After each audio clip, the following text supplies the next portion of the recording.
The process by which learning occurs and the influence of culture on learning are at the heart of the Russian psychologist theories, Vygotsky, in human learning and cognitive development.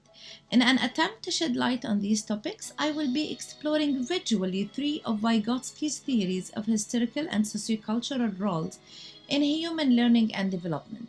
These visual representations will come from personal examples in my life as a learner and a mother.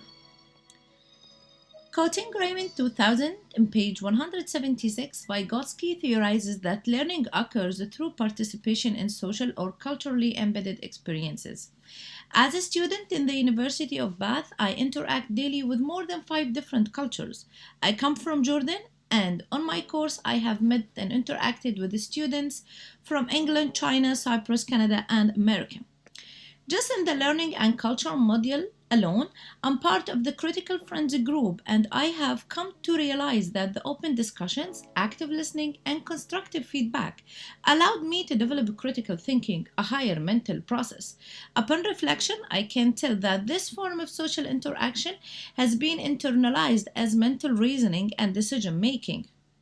So for Vygotsky, social interaction was more than influence. It was the origin of higher mental processes, such as problem solving, as referenced from Hoy et al. 2013 in their book Psychology in Education. This leads me to my first question.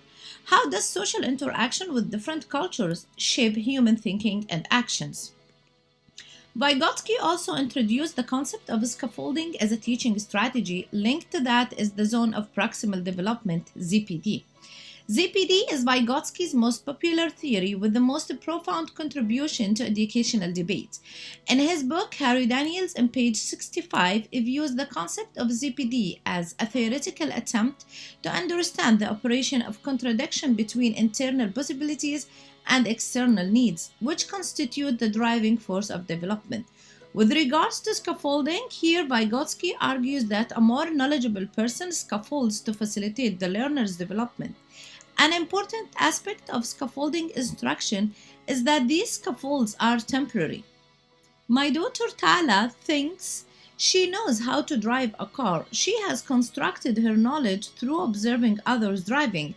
But the reality is she is not capable of driving the car in the streets alone. Most importantly, she can't do so without the help of an adult to learn and to practice this skill. We can notice that scaffolding here is temporary. Once she masters this skill, she wouldn't need any further help, and eventually she will drive and be responsible for this.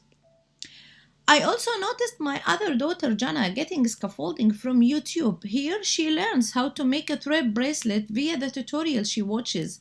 Unlike my other daughter, the scaffolding that Jana receives doesn't align with the traditional definition of scaffolding. I realize that the time has changed significantly, and so has the way children learn. This leads me to my next question. How does technology scaffold learning in the 21st century? Another important theory for Vygotsky is the role of language and private speech. Vygotsky stressed the importance of language in children's cognitive development. From an interactionist perspective, he believes that children strongly desire to communicate with adults in their life, and that this desire motivates them to learn to communicate via language. He considered language as a complex higher mental tool which cultures provide to support thinking, express ideas, ask questions, and create dialogues. Hoy et al. 2013 state that according to Vygotsky, thinking depends on speech, on the means of thinking, and on the child's sociocultural experience. Vygotsky considers that children's private speech plays an important role in cognitive development by moving children toward self-regulation, the ability to plan, monitor, and guide one's own thinking and problem solving. Looking at Jana's photo while she is playing cards demonstrates the concept of the inner of private speech. She's trying to figure the best strategy to win the game on her own.